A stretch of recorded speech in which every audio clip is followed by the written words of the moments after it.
I'm Seth Darling. I'm a scientist at Argonne National Laboratory and a fellow at the University of Chicago. Climate change can be incredibly scary. I myself sometimes am pessimistic about the future, but the truth is there is something that we can do. We need to act collectively, globally, and on a massive scale, but we can. We have to start taking action today, and that is the only hope we have for the next generation.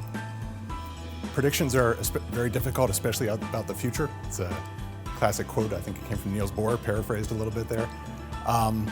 But the truth is it's going to get worse, a lot worse going forward. We're already experiencing all sorts of symptoms of climate disruption, and they're going to become exacerbated dramatically when we hit about 2 degrees centigrade from before the Industrial Revolution, and we're about halfway there now. Even if we stopped emitting today, we're going to get there soon.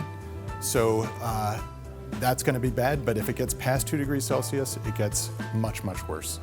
And if we don't take action starting today in a big way, we will get to that point. The climate has changed many times in the past, but on a very slow timescale. And when it changes on those slow timescales, species are able to adapt more readily because many, many generations pass over the course of a relatively small change in the climate. What's happening today is happening so fast that species are not able to adapt. It's impossible to adapt at the speed at which the climate is changing, and that's going to lead to mass extinctions going forward.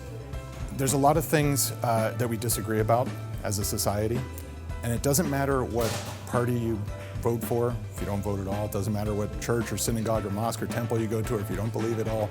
There's something that we all agree on, which is that we want our children's lives to be better than our own, or at least as good as our own. And that's a future that we're putting at risk by disrupting our climate.